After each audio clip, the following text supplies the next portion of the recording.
Bismillahirrahmanirrahim. Assalamualaikum warahmatullahi wabarakatuh. Perkenalkan, saya Esti Yulianti, mahasiswi Universitas Islam Kyai Haji Ruhiyat Cipasung dari Fakultas Tarbiyah Prodi PAI tingkat 2 semester 3. Nah, langsung saja di sini saya akan membahas mengenai makalah kelompok yang sudah kami buat, yaitu yang berjudul Pendekatan dan Metode Pembelajaran dalam Pendidikan Islam. Di sini ada beberapa pembahasan yang akan saya bahas. Yang pertama, mengenai pendekatan. Apa sih itu pendekatan? Pendekatan pembelajaran dalam pendidikan Islam adalah suatu kerangka berpikir atau suatu sudut pandang yang digunakan oleh seorang pendidik untuk merancang, mengatur, dan melaksanakan pembelajaran. Nah, dalam pendidikan Islam, pendekatan tersebut haruslah berlandaskan pada Al-Quran dan hadis, serta memperhatikan fitrah seorang peserta didik.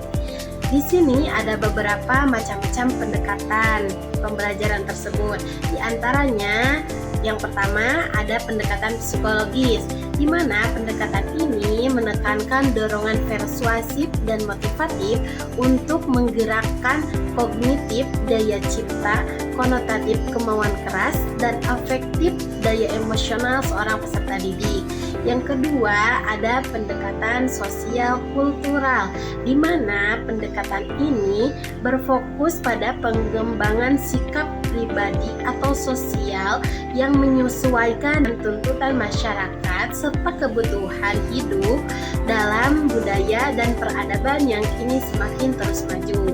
Yang ketiga ada pendekatan religi, di mana pendekatan ini membawa suatu keyakinan atau akidah yang lebih komprehensif, intensif, dan ekstensif dalam diri seorang peserta didik. Yang keempat ada pendekatan historis, di mana pendekatan ini mengembangkan suatu ilmu pengetahuan, sikap, dan nilai keagamaan melalui kesejarahan Islam. Yang kelima ada pendekatan komparatif, di mana pendekatan ini membandingkan suatu gejala sosial dan nilai dan hukum keagamaan sesuai dengan situasi dan zamannya. Dan yang keenam, pendekatan yang terakhir yaitu pendekatan filsafat, di mana pendekatan ini berbasis di tinjauan atau suatu sudut pandang falsafah yang cenderung mencapai kebenaran melalui akal dan rasio. Nah, yang kedua yang akan saya bahas yaitu mengenai metode. Metode pembelajaran dalam pendidikan Islam adalah suatu cara penyampaian bahan pembelajaran yang digunakan untuk mencapai tujuan yang telah ditetapkan. Fungsinya adalah untuk mengukur berhasil atau tidaknya suatu proses belajar mengajar tersebut. Nah, ini juga merupakan bagian yang integral dari sistem pembelajaran. Oleh karena itu, metode harus selaras dan sesuai dengan karakteristik siswa, materi, dan kondisi lingkungan yang dimana pembelajaran tersebut berlangsung, sehingga dapat terbentuk suatu pribadi yang berilmu, beriman, dan senantiasa siap mengabdi kepada Allah Subhanahu wa Ta'ala. Nah, di sini ada beberapa metode pembelajaran dalam pendidikan Islam yang dapat kita gunakan. Terdapat 3 kategori. Yang pertama ada metode secara umum, yang kedua ada metode secara populer, dan yang ketiga metode secara inovatif.